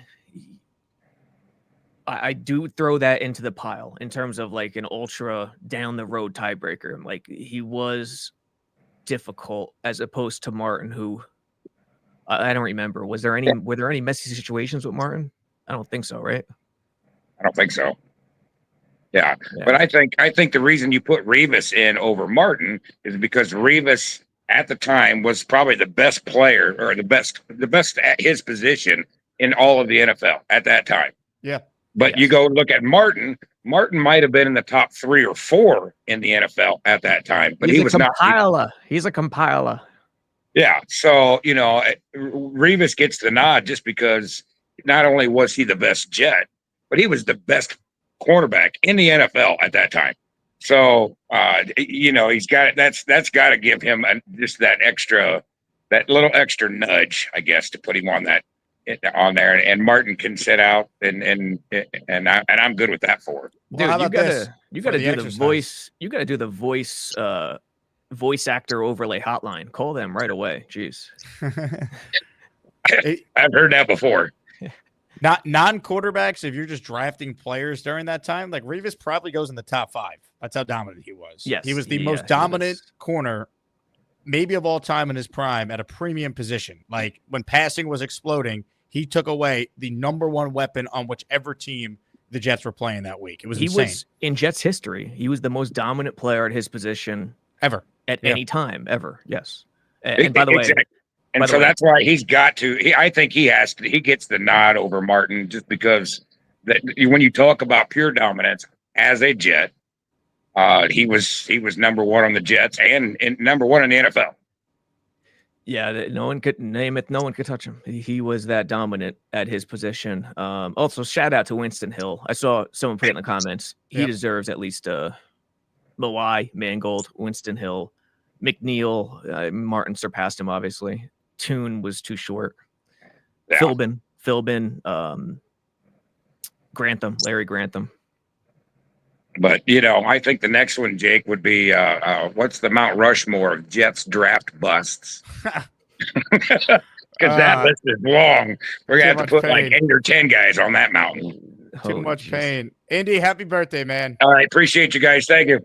Ladies and gentlemen, forget Mount Rushmore. Just Grand Canyon. Toss them in there. Yeah, right. I mean, God, we need like an entire just mountaintop for like Zach Wilson and then Vernon Golston and then Christian Hackenberg. Brutal. Robbie, tell us about Jets X Factor on your way out of here. What do the people need to know? It's a nice little platform we got going on. JetsXFactor.com and JetX Mobile on the App Store and Google Play. I've been an ornery fella over the last few weeks battling Google. So everything you guys do to hop on and share our stuff, please do. Please do. Thank you. He is Robby Sabo. Promo code Asman at JetX. Yes, become sir. A channel member. Support Robbie. Get a discount when you use my code. Anything else am I missing? No, we're good. All right. Can't wait. Well, enjoy the next couple of weeks here as we all are trying to figure out what content we're going to discuss until training camp begins. You got it. Ladies and gentlemen, take care. Robby Sabo. All right, I'll stay on for the rest of the calls. Reminder, you earn a raffle ticket when you call in. End of the show, I'm giving away a Super Bowl III replica ring. It's not just any replica ring, because I have it right here. It is Broadway Joe's replica ring. We were just talking about the Jets Mount Rushmore. Joe Namath obviously on that. Pretty cool collection here for the man cave for any Jet fan out there. The replica Super Bowl III ring. So gift a membership to be eligible, and then don't worry if you don't win. You got a chance to win our weekly prizes this week. Signed Sauce jersey, a signed Justin Fields jersey, and a signed Aaron Glenn jersey are the top 3 prizes. Real quick, if you're an Asmaniac, that is free on Sunday. 2 tickets remain for our Yankee game outing. That's right. Sunday, June 29th, just 5 days away. So if you want to join us, reach out to me. We got 2 tickets left, section 223. We'll meet at Billy's before the game for a group hangout at 11:30 a.m. First pitch is just after 1:30. Yankees A's on Sunday. 2 tickets left for any Asmaniac that wants to join. Tickets are $125 each. So reach out if you are interested. Still got a couple tickets left for that. Couple things I want to address. First, I want to acknowledge Eli getting in the raffle for 5. He gifted 5 channel memberships. You talk to Alan, but you can't talk to me. Oh, thank you. Stop that freaking noise. Stop. Stop farting. Stop with that farts. The following 5 people are channel members: Sluggo, AR, Jet Jarl, Thomas Rossi, Luis Cordova, and did I say AR? If I didn't, now I did. They're all now channel members, courtesy of Eli. Eli, appreciate you. Congrats again on winning the Wayne Corbett jersey yesterday. Bo with a super chat. Joe Namath, Joe Klecko, Curtis Martin, Altoon, and Rivas Island. Boozer, honorable mention. 1, 2, 3. I think you had 5 guys on your Mount Rushmore. You had Namath, Klecko, Martin, Toon, and Rivas. What are you, Rob from Glenhead, not knowing how many people go on Mount Rushmore, Bo? Look, Altoon, if he played longer, right, if he didn't have the injuries, he's probably got a great case to be made that he'd be the best Jets receiver of all time ahead of Maynard. I think Rivas has to be on there, though.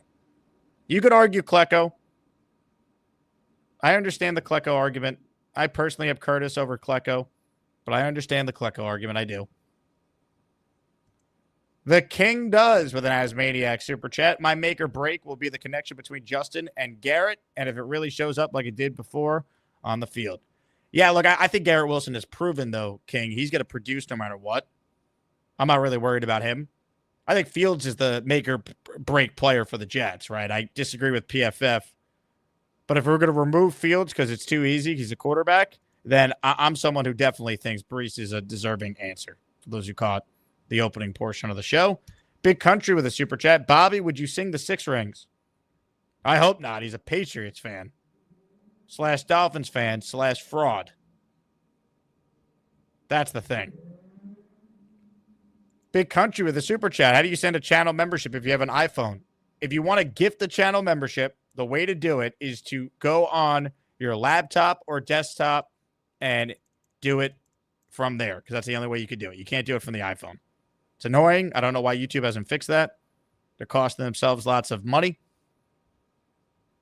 But that's the reason why we added $10 super chats to the raffle, because I want to incentivize people to gift memberships, because then the community benefits. You get a free super chat every month and all the other perks. But yeah, unfortunately, the only way to gift a membership from the iPhone is to go on a laptop or desktop. You can't do it. It's very annoying. Comments, questions, super chats.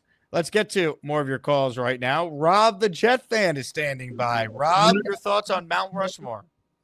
I have to say, Jake, this question is getting really intense right now. It's 2 days that we're talking about it, and you know what? It's a good conversation. I mean, because a lot of it is speculative. Like, if we're going through all categories, okay, obviously talent alone, Rivas has to be on the list, correct? Rivas is definitely on the list. Yep. Okay.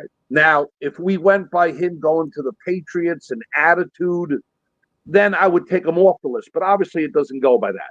But,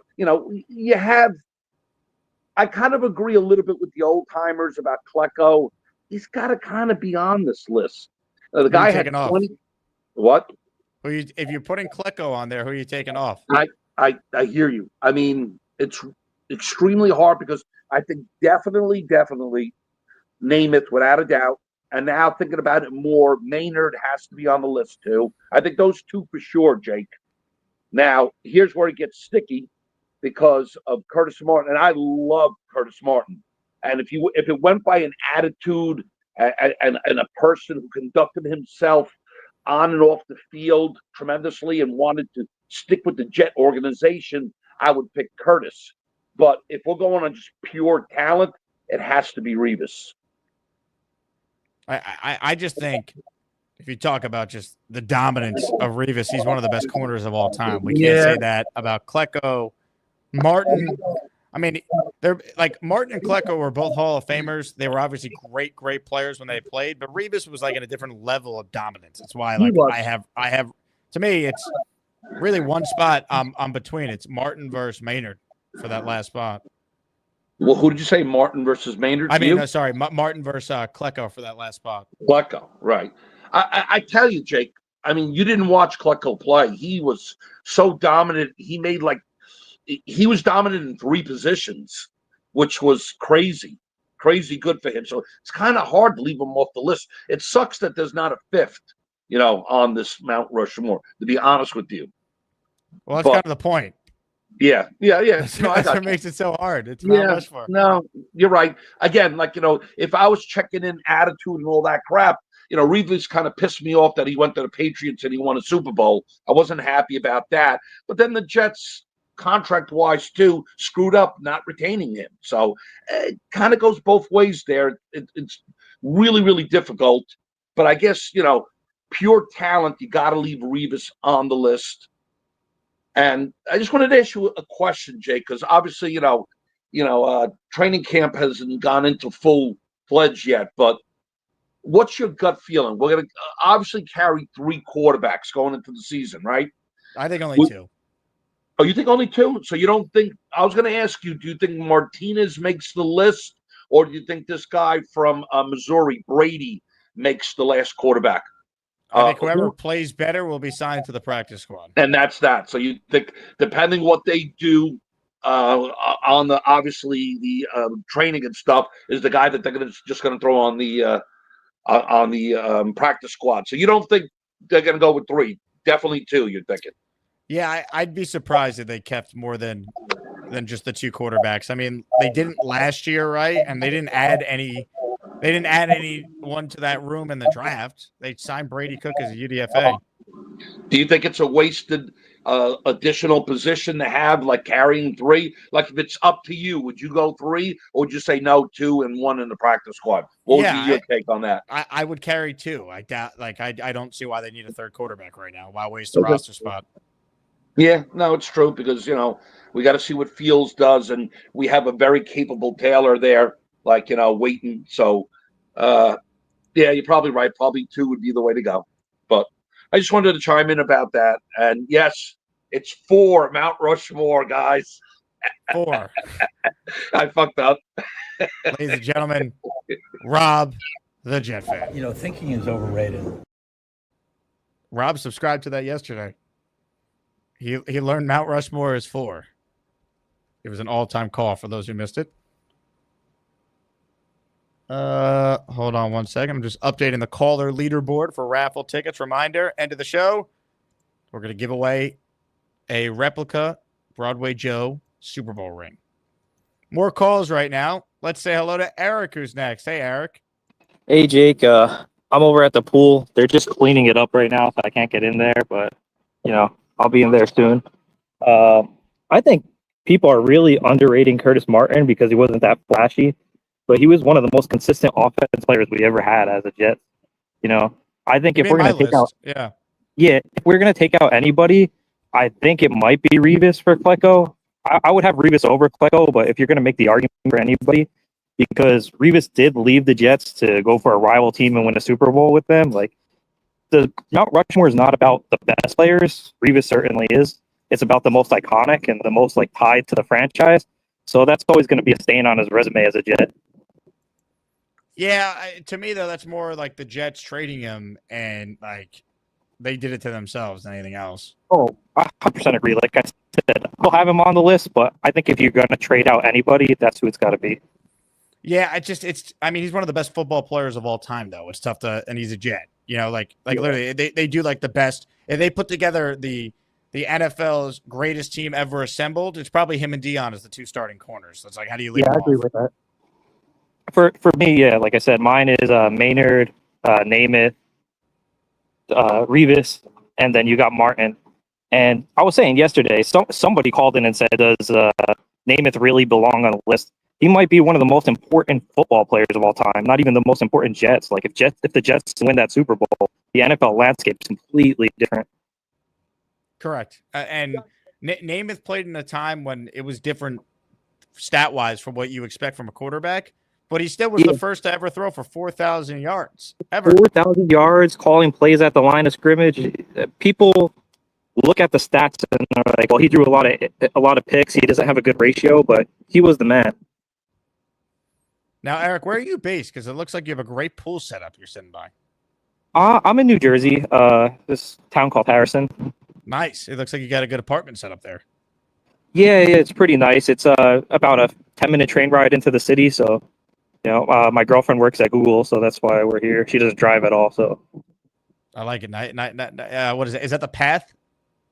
Yeah, the it's Harrison, Journal Square, then World Trade Center. Yep, I know the path well.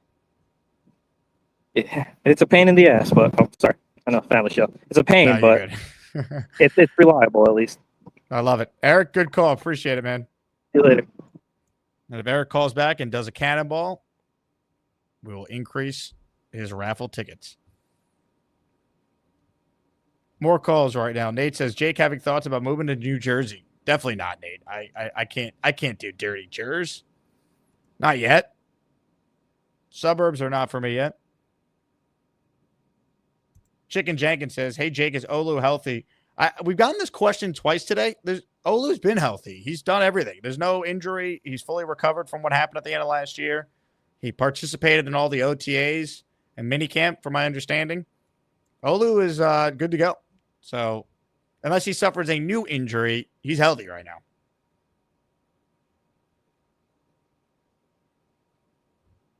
Hit the like button if you haven't. Right now, we only have a total of 109 likes, which is piss poor. We could do a lot better than that. The like button helps the algorithm show the show to more Jet fans. We want more Asmaniacs to find the show and be a part of it. Brian writes in, how about the Corley injury? Haven't read anything about what's wrong with him. Yeah, we don't know. The Jets don't have to disclose what the injury is either because they don't have to by NFL rules. So they haven't said anything. I think if it was serious, we probably would have heard about it by now. Someone would have got that scoop. Well, we'll see when training camp starts if he's out there practicing. He should be. Rob says, did I earn a raffle ticket? You did, Rob. You called into the show. The reason why we're doing that is to incentivize more people to call in during the slower time. A little listener appreciation to the diehards who are tuned in to a Jet show in June. Derek says, thoughts on what the Suns got for Durant. I don't think they were able to get nearly as much as they thought they were going to. So they just settled for a player in Jalen Green that has potential. He's very streaky. He's really been that way since I still was in Houston doing daily radio covering him. I mean, he had that. I mean, look at the playoff series he just had against the Warriors. He had that one amazing game, and then he was bad in the other 6. Right? So he's super talented. He's still young. So I think the Suns are just betting on that upside over than like picks that aren't going to be great value, and you can't even cash in on those picks till you get years down the road. So I think the Suns basically did what they could. Durant's going to be 37. He's been injury prone. He doesn't have the same value he once did. He's still an elite scorer, but he's not this dominant all-around player. So I think it's a great trade for Houston, though. That's what they needed. They got to keep their core. They kept Thompson. They kept Jabari. They kept, Van Vliet is still their point guard. I think the Rockets, it makes a lot of sense for them. Who cares about the 5 second-round picks? I think that was a good trade for Houston. And I'm glad the Knicks were not in it, by the way. I didn't want anything to do with KD. I didn't think it made sense. Black Gypsy says, be nice if we can make Corley our Debo. Yeah, it'd be nice if I can make Margot Robbie my wife. We think Malachi Corley, you couldn't get on the field last year, is going to be Debo Samuel. How about if he's just like a decent player? Contributor. That'd be nice. This guy might not even make the team, Black Gypsy. I think he gets cut. I don't have him on my 53 right now. Eli says, are they allowing fans for these early training camps? They have not announced any information on which training camp practices are open for fans. And I see you asked about the price for them. They're free. The Jets always do this. They're free tickets to go watch training camp. We'll see how many practices they actually have open for fans, though. I don't know if there's a rule that says they have to open it up for fans. I can see Glenn trying to do as little as possible. Whatever he's allowed to legally do, we'll do the lowest of that.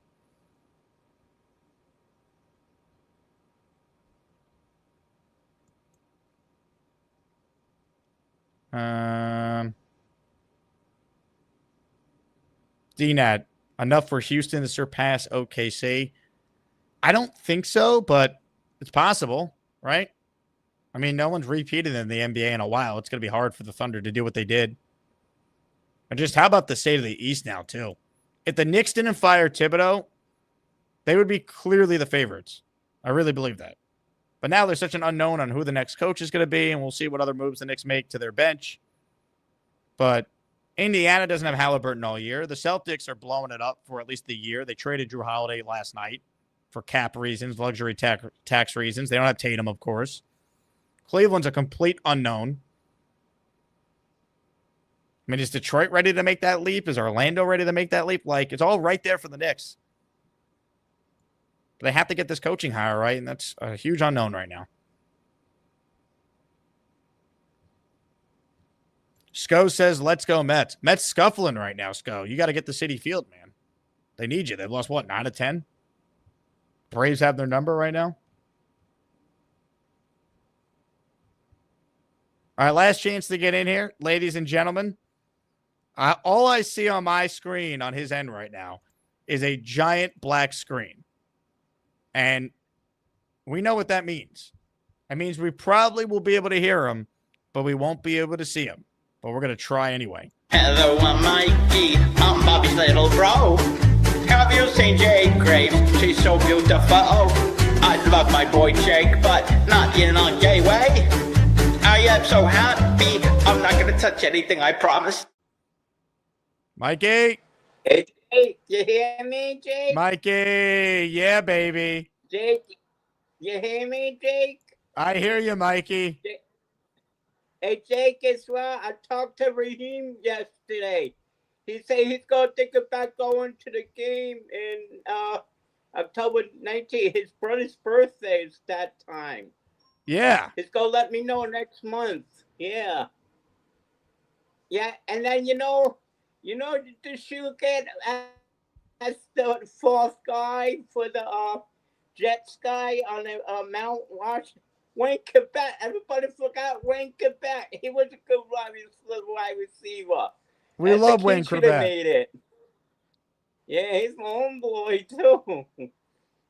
Yeah, I think if he didn't get hurt, he would have been the best wide receiver ever.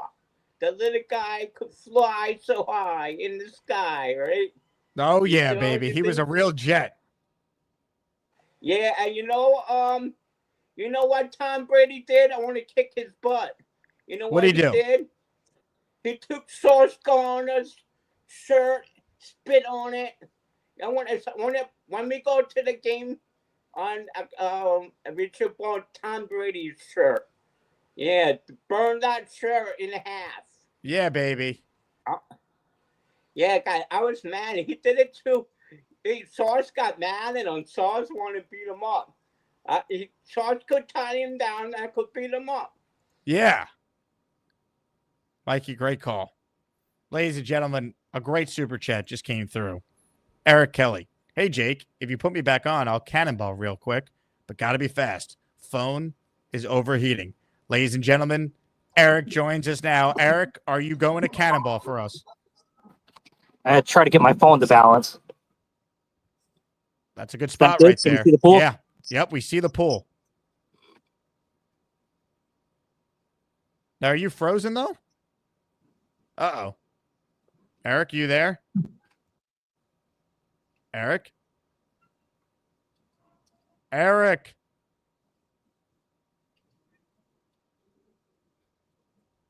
Eric?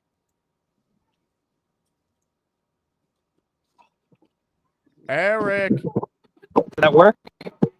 Did you jump in? Yeah, I did. We didn't see any of it. You were frozen. Oh, now snap. you're still frozen. Hold on. Let me try again.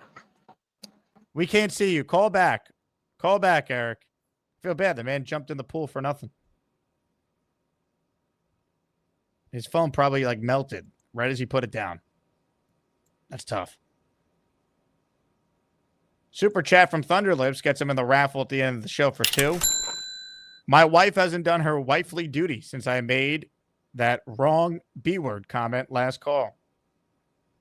That was a tough one, Thunderlips. It was a well-timed joke, But Mrs. Thunderlips doesn't forget.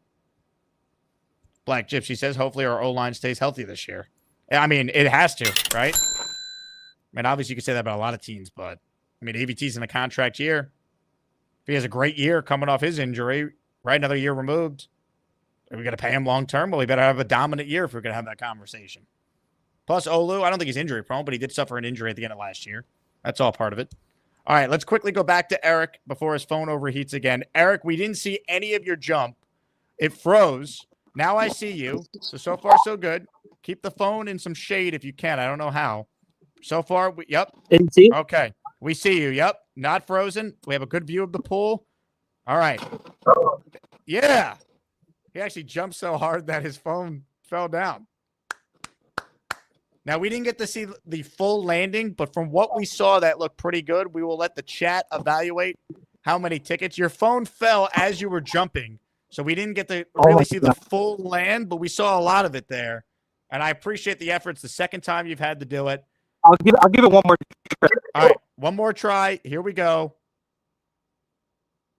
Eric's going to give us another chance at greatness. There it is. Now we have full evidence of landing. You know, it's like the NFL. You got to complete the process of the catch. You got to complete the process of the cannonball. Yep. Ruling on the field stands. It is a catch. It is, in total, a 5 cannonball worth call. Give it up for Eric.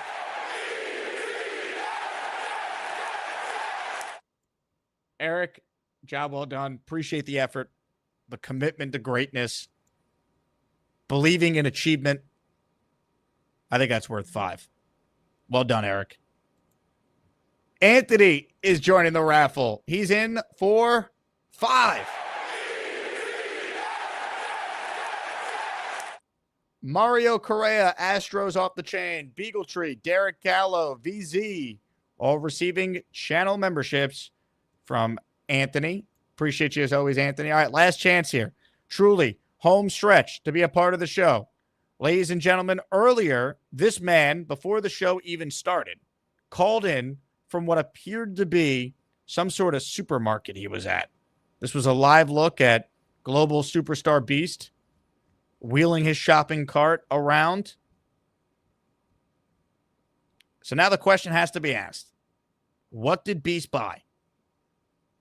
We will ask him those questions all together as Beast joins us right now.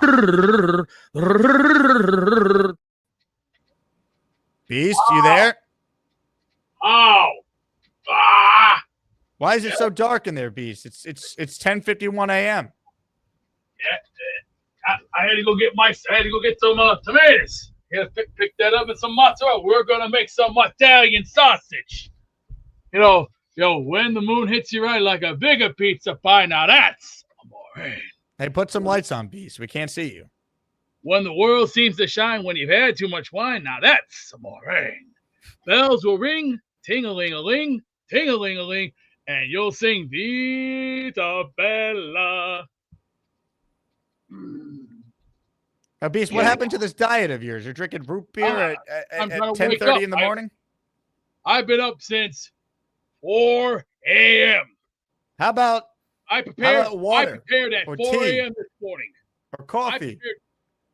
What happened? How about some coffee? Something a little healthier than root beer. It's 10:52 by you. Coffee.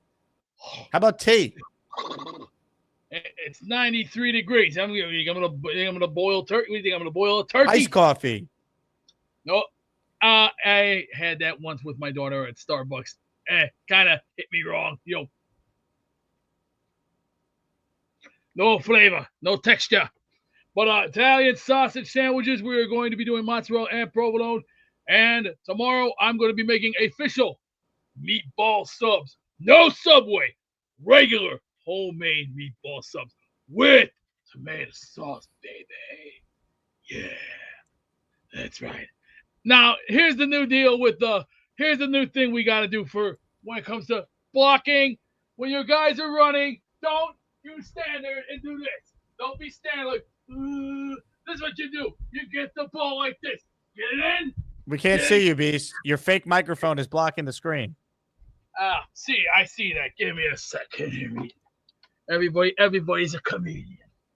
Now, I formation line has to be right here. You have to be ready. Ball comes to you. Get here, shrug them, like get the hell out of here. You know, even better. That's how you do. You throw your head in there. Throw your head in. Not hard. It's not that hard, baby. It's not that hard at all. Aaron Glenn's boss. To the media, get off his back and do your part like everybody else. Get off his back. Or we can come kick your ass. Straight simple. Done. Benito, grande, docha. Arande. Now let's move along to the next caller. Shall we, ladies and gentlemen? Let's do that, shall we? Next caller. All right? Next.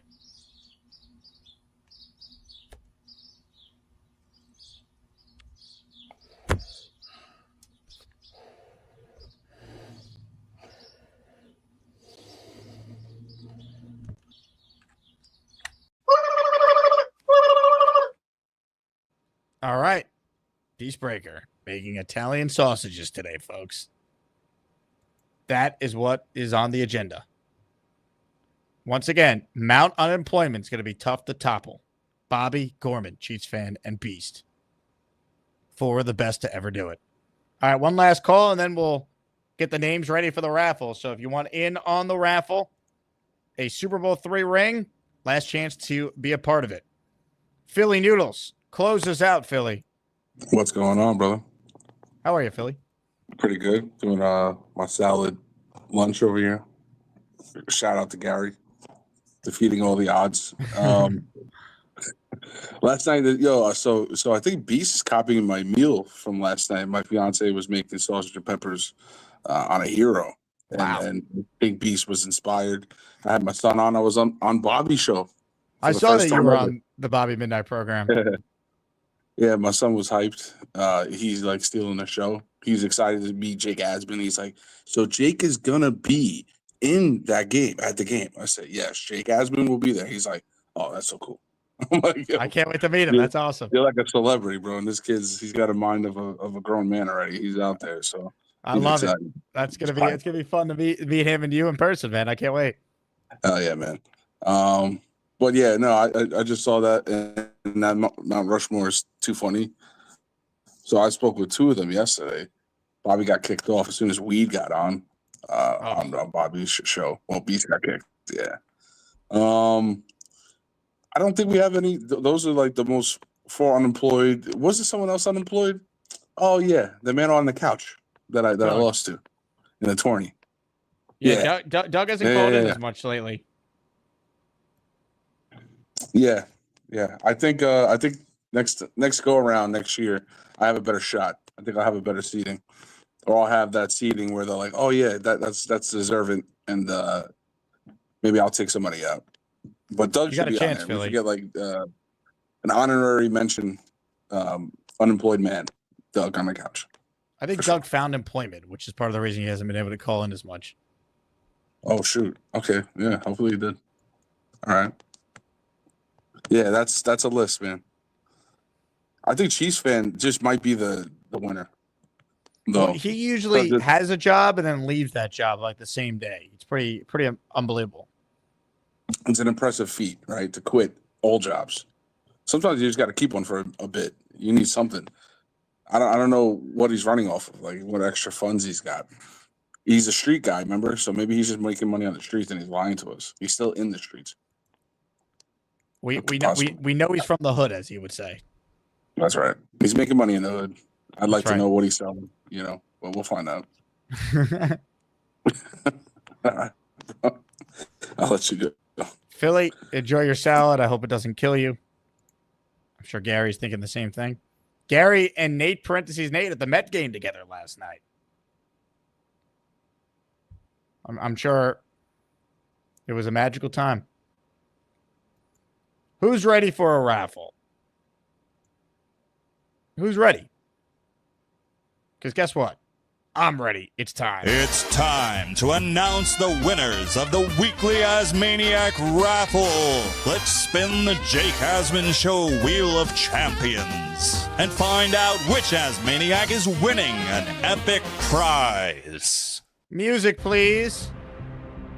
As always, thank you to everyone who supports these raffles, because the more people that enter, the more we could do. We've done jerseys, we've done helmets. Today we're doing something a little different. We're doing a replica Super Bowl III ring. So if you win, all you need to do is shoot me an email with your address on where to send the replica ring to. Good luck to everyone. Thanks to everyone again who participates. Truly means the world.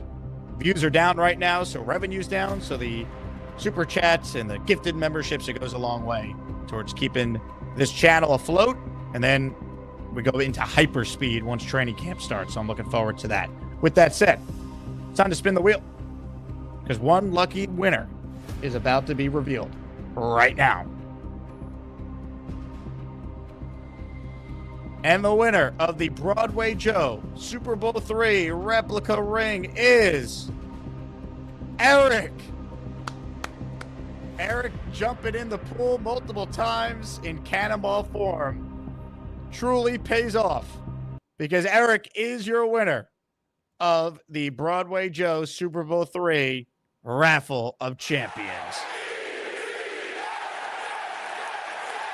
Congratulations, Eric. Shoot me your address. We know you're somewhere in Harrison, New Jersey, and we will get you this ring sent out.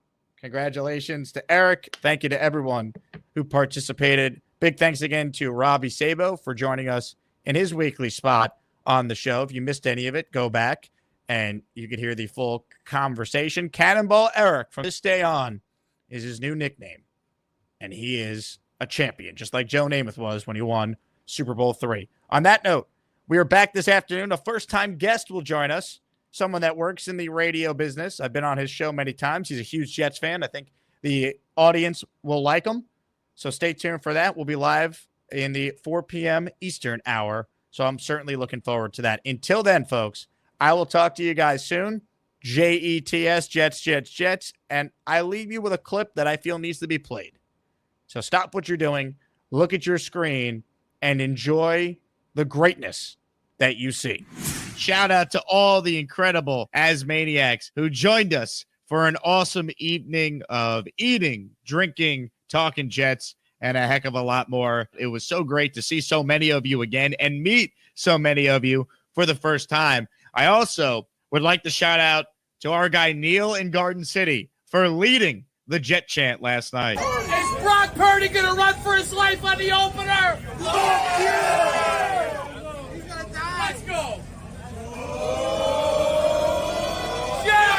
J-E-T-S, Jets, Jets, Jets.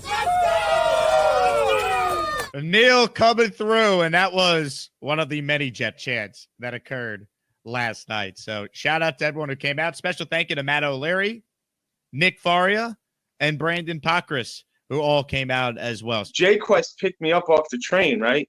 So I walked down the tracks. I'm looking for him. He told me he was in a red Honda. I'm looking around, and I see this animal-looking thing with a mask on with a sign saying Mr. Bonesy.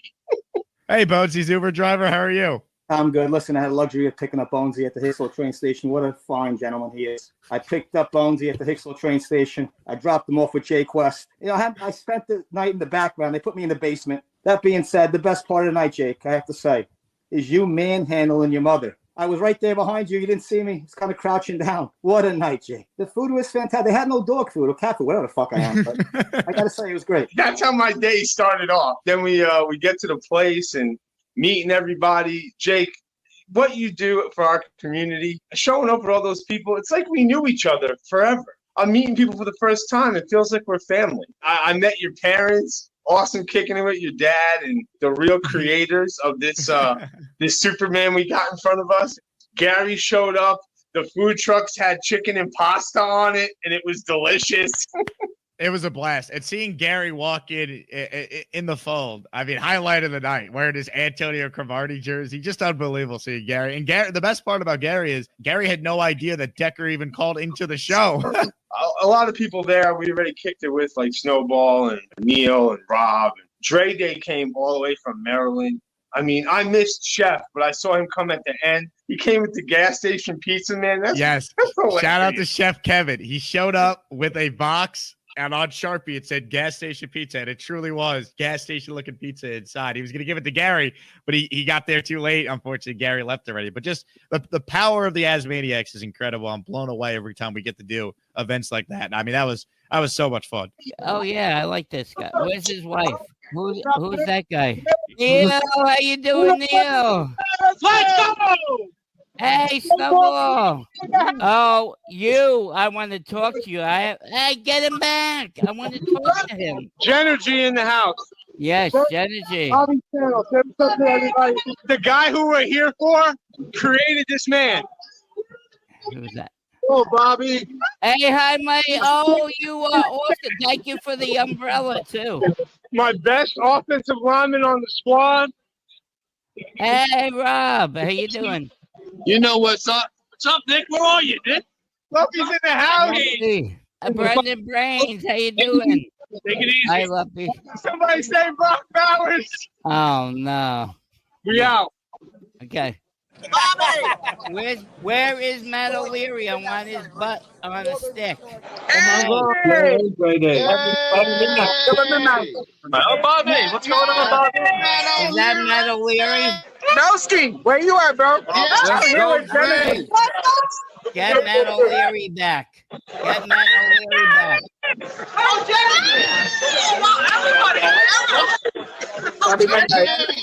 Bobby did that show, everybody.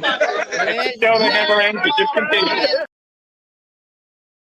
Is Brock Purdy gonna run for his life on the opener? Yeah! He's gonna die. Let's go. J-E-T-S, Jets, Jets, Jets. Let's go. Now that, my friends, that's how you do it. Congrudos. Get in the hole.